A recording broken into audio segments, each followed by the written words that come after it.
Hello, നല്ല നമസ്കാരം. Prince and family.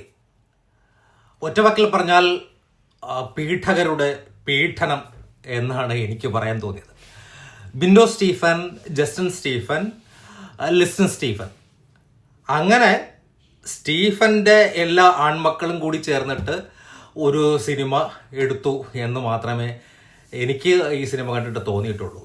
അതും മലയാള സിനിമയിൽ കണ്ടതിൽ വച്ച് ഏറ്റവും മോശമായ ബാക്ക്ഗ്രൗണ്ട് ഉള്ള രണ്ട് വ്യക്തികളെ വെച്ചിട്ട്, പ്രത്യേകിച്ച് ദിലീപിനെയും സിദ്ദിഖിനെയും പോലുള്ളവരെ വച്ചുകൊണ്ടാണ് ഇവർ പീഡകരാണെന്നൊന്നും ഞാൻ പറയത്തൊന്നുമില്ല.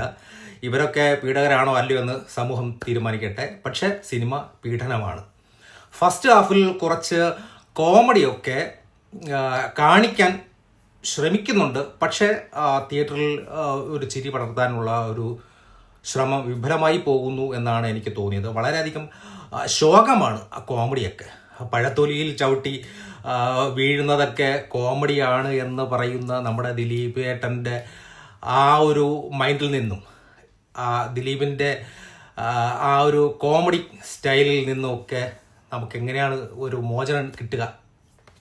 കുറേ കോമഡികളൊക്കെ കാണിക്കാൻ ശ്രമിക്കുന്നുണ്ട്. പക്ഷേ കോമഡികളൊന്നും വർക്കാവുന്നില്ല. ഒരു പബ്ലിക്കായിട്ടുള്ള ഒരു കാര്യം കൃത്യമായിട്ടും ഇതിൽ മെൻഷൻ ചെയ്യാൻ ശ്രമിക്കുന്നുണ്ട്. കാരണം ഇതിൻ്റെ സ്ക്രിപ്റ്റ് എന്ന് പറയുന്നത് വളരെ ഫേമസ് ആയിട്ടുള്ള ജനഗണമന പോലുള്ള സിനിമകളുടെ സ്ക്രിപ്റ്റ് ചെയ്തിട്ടുള്ള മുഷീദ് മുഹമ്മദ്, അദ്ദേഹമാണ് ഇതിൻ്റെ സ്ക്രിപ്റ്റ് ചെയ്തിട്ടുള്ളത്.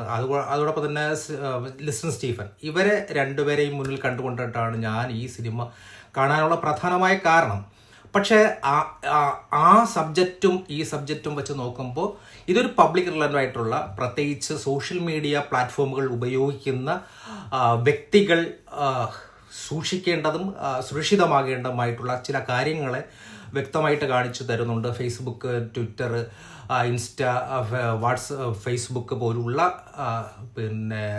യൂട്യൂബ് പോലുള്ള സംവിധാനങ്ങൾ ഉപയോഗിക്കുന്നവർ, വളരെയധികം അത് ഒരു തൊഴിലായിട്ട് സ്വീകരിക്കുന്നവർ ഉണ്ടാകുന്ന പാളിച്ചകളൊക്കെയാണ് ഈ സിനിമ പറയുന്നത്. അതോടൊപ്പം തന്നെ കഴിഞ്ഞിട്ടും വിവാഹം കഴിക്കാതെ പോകുന്ന ഒരു മധ്യവയസ്കൻ്റെ കുറേ കോമഡിക്കായിട്ടുള്ള ചില സംഭവങ്ങളൊക്കെയാണ് ഇതിൽ കാണിക്കുന്നത്.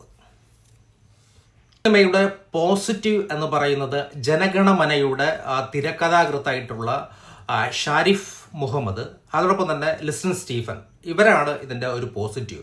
പിന്നെ ഒരു പുതിയ നടി. ഇതിനു മുമ്പ് മറ്റൊരു സിനിമകളിൽ ഞാൻ ആ നടിയെ കണ്ടിട്ടില്ല. പെർഫോമൻസ് ഭയങ്കര ഇതാണ്. അതോടൊപ്പം തന്നെ ഉർവശിയുടെ ചെറിയ സീനാണെങ്കിലും കിടിലം. മഞ്ജുപിള്ള, പിന്നെ അതോടൊപ്പം ബിന്ദു പണിക്കർ, ഇവരും വലിയൊരു പോസിറ്റീവാണ്. പിന്നെ ദിലീപിൻ്റെ 150ാമത്തെ സിനിമ ആയതുകൊണ്ടായിരിക്കും ടൈറ്റിൽ കാർഡ് വളരെയധികം ഗംഭീരമായിട്ടുണ്ട്. പിന്നെ വളരെയധികം ടച്ചിങ് ആയിട്ടുള്ള, വളരെയധികം ഫീല് നൽകുന്ന ഒരു ഫൈനൽ കട്ടും കൂടി ഉണ്ടായിട്ടുണ്ട്. അത് ഏറ്റവും ബെസ്റ്റായിട്ട് എനിക്ക് തോന്നി. പിന്നെ ഇതിൻ്റെ സെക്കൻഡ് ഹാഫിലേക്ക് വരുമ്പോൾ, ഈ സിനിമയുടെ സെക്കൻഡ് ഹാഫിലേക്ക് വരുമ്പോൾ ഈ സിനിമയെ ഷോൾഡർ ചെയ്യുന്ന ആ ഒരു പുതിയ നടിയാണ്. കാരണം ആ നടി കാണിക്കുന്ന പെർഫോമൻസ് എന്ന് പറയുന്നത് വേറെ ലെവലാണ്.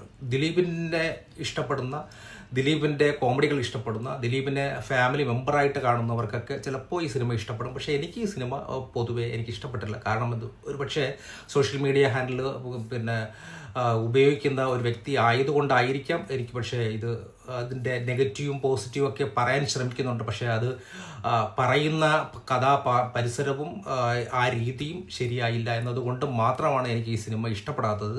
ചിലപ്പോൾ സിനിമ ഫാമിലിക്കൊക്കെ ഇഷ്ടപ്പെട്ടേക്കാം, സിനിമ കാണാവുന്നതാണ്. പക്ഷേ എന്നെപ്പോലുള്ള സോഷ്യൽ മീഡിയ എപ്പോഴും ഹാൻഡിൽ ചെയ്യുന്നവർക്കൊക്കെ ബുദ്ധിമുട്ടായിരിക്കും എന്നാണ് എനിക്ക് തോന്നുന്നത്.